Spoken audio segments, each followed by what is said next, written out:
Hola técnicos de sonido, bienvenidos a un nuevo tutorial de electroacústica. En la anterior semana aprendimos un poco sobre altavoces, así que completaremos la cadena hablando hoy sobre micrófonos, los tipos que hay, sus características básicas e interpretaremos varios gráficos. Tipos de micrófonos. Micrófonos dinámicos o de bobina móvil. Son los más usados para conciertos y funcionan gracias a una bobina móvil que posee una membrana y que recoge las ondas acústicas.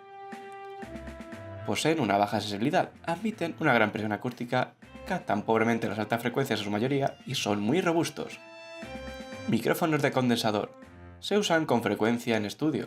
Funcionan gracias a dos placas que al separarse debido a la presión acústica generan una señal eléctrica.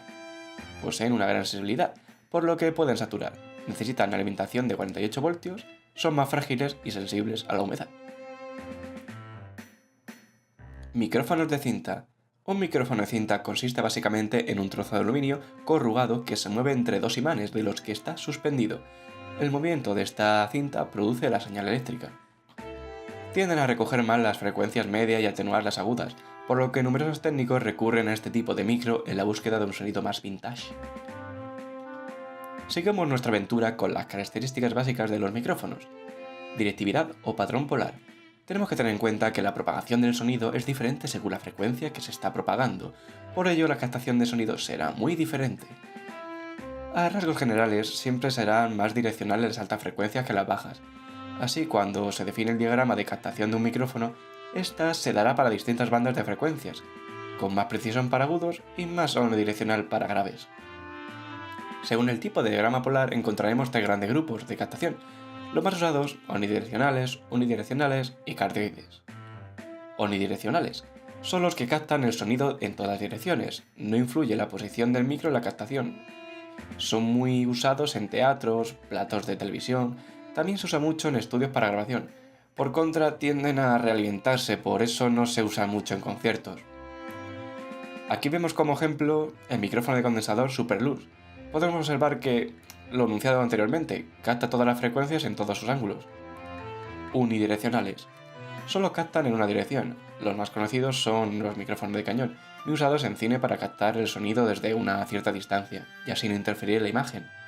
También es muy utilizado para captar sonidos ambiente, sonidos de tráfico, animales, etc., usados en televisión y cine. Como ejemplo contamos con un Rode NTG2. Observamos cómo recoge mayormente su frontal y un poco de su parte trasera. También vemos que en su parte trasera, que según aumente la frecuencia capta menos. Eso también le sucede hacia los lados, pero a partir de los 4 kHz. Cardioides.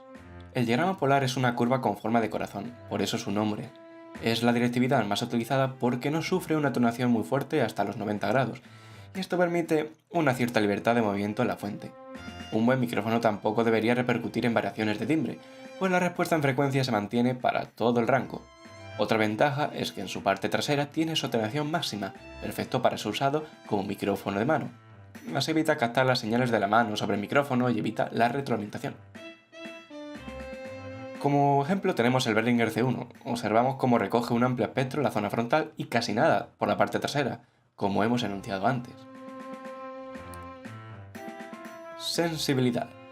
Audiotécnica define normalmente la sensibilidad del micrófono en función del voltaje de salida del circuito abierto, definida en dB relativos a 1 voltio o en milivoltios reales. Esta es la salida que el micrófono suministrará con una entrada referenciada al nivel de presión sonora. Por lo tanto, un micrófono con una sensibilidad de menos 55 dB proporcionará más señal a las terminales de entrada que otro con una sensibilidad de menos 60 dB. Respuesta en frecuencia. La respuesta en frecuencia es el nivel de salida o sensibilidad de un micrófono a lo largo de su rango operativo, desde la frecuencia más baja a la más alta. Por lo general nos encontraremos con dos categorías generales en esto. Respuesta plana. Todas las frecuencias audibles tienen el mismo nivel de salida. Esto es lo más adecuado para aplicaciones en las que la fuente de sonido deba ser reproducida sin cambios o coloración sobre el sonido original. Por ejemplo, para una grabación. En este ejemplo tenemos el Shure SM81. La respuesta personalizada se diseña habitualmente para mejorar una fuente de sonido en una aplicación concreta. Por ejemplo, un micrófono puede tener un pico en el rango de los 2 a 8 kHz para aumentar la inteligibilidad de las voces en directo. En este ejemplo tenemos el Shure SM58, que además en 8 kHz no realza para evitar sibilancias.